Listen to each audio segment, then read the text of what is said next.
একজন মানুষ যখন মারা যায় সে কি বুঝতে পারে যে সে মারা গেছে বা কখন বুঝতে পারে? ভাইরা আমার, মানুষের মৃত্যুর ঠিক শেষ মুহূর্তে যখন তিনি মৃত্যুবরণ করেন নাই, আল্লাহ তাআলার পক্ষ থেকে নিযুক্ত ফেরেশতারা হাজির হয়ে যান।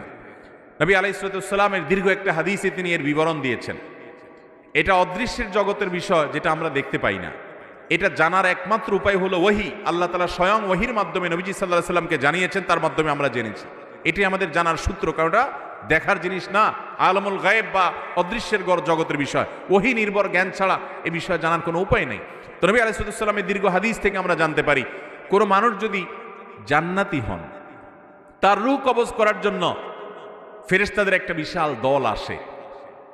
তারা এত সুন্দর করে আসে, উপস্থাপন হয় ওই লোকের সামনে যে তাদের আচার আচরণ, তাদের ওই লোকটাকে অভিবাদন জানিয়ে আখিরাতের জগতে নিয়ে যাওয়ার জন্য, ওয়েলকাম জানানোর জন্য আসার যে ব্যবস্থাপনা, দামি মূল্যবান পাত্র, রুমাল, সেখানে রূহ কবজ করে নেওয়া, সেগুলোর জন্য যে আয়োজন থাকে, এটা দেখতে দেখতে সে আল্লাহর বান্দা, নেককার বান্দা, ইমানদার মানুষটা, জান্নাতি মানুষটা হাসতে হাসতে তার রূহটা বের হয় এবং দুনিয়া থেকে চলে যান।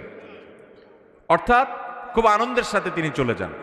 আর এর বিপরীতে যেই লোকটা জাহান্নামী, তার রূহ কবজ করার জন্য ফেরেশতাদের একটা দল আছে, কিন্তু তারা এতটা ভয়ঙ্কর ভাবে উপস্থাপিত হয়, এতটা তীব্র ভয়ঙ্কর রূপে তার সামনে আবির্ভূত হয়, উপস্থাপন করে নিজেদেরকে, যে সে দৃশ্য দেখে তার হাহাকার শুরু হয়।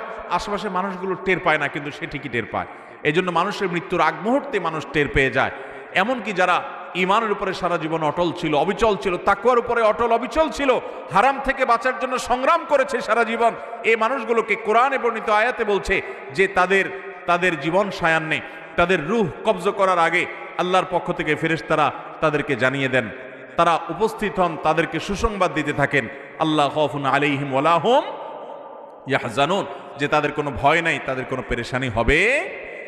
আল্লাহ তাআলা আমাদের সবাইকে নেক মৃত্যু, ইমানের মৃত্যু, জান্নাতি মানুষের মৃত্যু আমাদের সকলকে নসিব করুন। তাহলে হাদিস এবং আয়াত, বিভিন্ন আপনার জান কবজের সময়কার, পূর্বেকার ফেরেশতাদের মহড়া, প্রস্তুতি, এগুলোর বিবরণ থেকে বোঝা যায় যে আশেপাশে মানুষ টের না পেলেও যার রূহ কবজ হচ্ছে তিনি ঠিকই টের পান। ভালো মৃত্যু, ইমানে মৃত্যুর জন্য বেশ কিছু আমল আছে ভাই, সে আমলগুলো আমরা কোনো একটা মাহফিল আলোচনা করবো ইনশাআল্লাহ।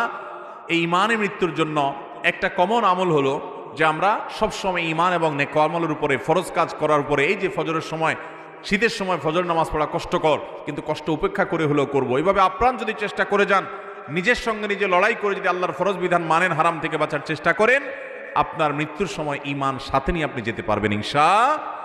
তাহলে ইমানের মৃত্যু যখন হবে তখন সুসংবাদ পেতে পেতে দুনিয়া থেকে যাব।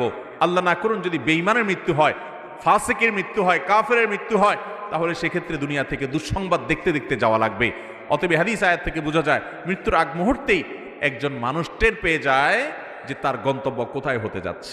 আল্লাহ তাআলা আমাদের সবাইকে নেককার মানুষের মৃত্যু নসিব করুন।